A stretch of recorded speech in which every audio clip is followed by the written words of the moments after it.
எங்களுக்கு ஒரே ஒரு இஷ்யூ தான் மேடம். அது உங்கள் பக்கத்தில் இருக்கிற எம்எல்ஏ எங்களுடைய ரெகுலர் அன்னபூர்ணா கஸ்டமர் வர்றப்பெல்லாம் சண்டை போடுறாங்க அந்த அம்மா கடையில். ஏன்னா எங்களுக்கு நீங்கள் ஸ்வீட்டுக்கு 5% வச்சுருக்கீங்க ஜிஎஸ்டி, இன்புட் கொடுக்குறீங்க. ஃபுட்டுக்கு 5% வச்சுருக்கீங்க, இன்புட் கிடையாது.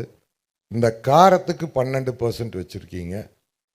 அடுத்தது பேக்கரியில் பார்த்தீங்கன்னா ப்ரெட்டும் பன்னும் விட்டுட்டீங்க. மீதி எல்லாத்துக்கும் அப் டு 28% வச்சுருக்கீங்க. இந்த அம்மா வர வேண்டியது ஜிலேபி சாப்பிட வேண்டியது, அடுத்தது காஃபி கொடுக்கணும், காரம் வேணுங்கிறது. காரத்துக்கு 12ன்னு சொன்னால் உடனே சண்டைக்கு வர்றது. இது டெய்லி எங்களுக்கு நடக்குது பிரச்சனை. ஒரே பில்லில் ஒரு ஃபேமிலிக்கு டிஃப்ரெண்ட்டாக ஜிஎஸ்டி போட்டு கொடுக்கறது கஷ்டமாக இருக்குது.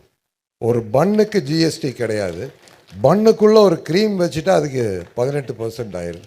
கஸ்டமர் என்ன சொல்கிறாரு, நீ க்ரீமையும் ஜாமையும் கொண்டா நானே வச்சுக்கிறேங்க. கடை நடத்த முடியல மேடம். அதனால் ஒன்றா எல்லாத்துக்கும் ஒரே மாதிரி ஜாஸ்தி பண்ணிடுங்க. இல்லைண்ணா இன்னொன்று, இதே அம்மா உங்கள் எம்எல்ஏ அம்மா தான் இதெல்லாம் பண்ணுறதுங்க. அவங்க எங்கள் தொகுதியில் இருக்காங்க. கடையில் வடநாட்டில் அதிகம் ஸ்வீட்டு சாப்பிட்றாங்க, அதனால தான் அம்மா இங்கே அதுக்கு 5%, காரத்துக்கு 12 பண்ணிட்டாங்கங்கிறாங்க. நான் சொன்னேன் இல்லைங்க, அப்படியெல்லாம் இல்லை. தமிழ்நாட்டில் ஸ்வீட், காரம், காஃபி அப்படி தான் போகும். அதனால் தயவு செஞ்சு அதை கொஞ்சம் கன்சிடர் பண்ணுங்க மேடம்.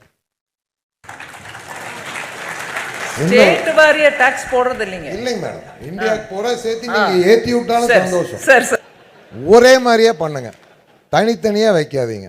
ஏன்னா வீடு ஒரு ஃபேமிலி கம்ப்யூட்டரை திணறது மேடம் பில் போடுறது. அதுவும் அந்த ஜிஎஸ்டி ஆஃபீஸருக்கு இன்புட் கிரெடிட் எடுக்கிறப்போ ஒரே கிச்சனில் தான் எல்லாம் பண்ணுறாங்க. இன்புட் எடுக்கிறப்போ அதே கேஸு, அதே ஸ்வீட் மாஸ்டர், அதே கடலை மாவு, அதே மைதா மாவு, இன்புட் எப்படி மேடம் எடுக்க முடியும்? அதில் ஆஃபீஸர்ஸ் திணறிடுறாங்க. ஸோ அவங்களுக்கும் ஹெல்ப் பண்ணணும் நம்ம.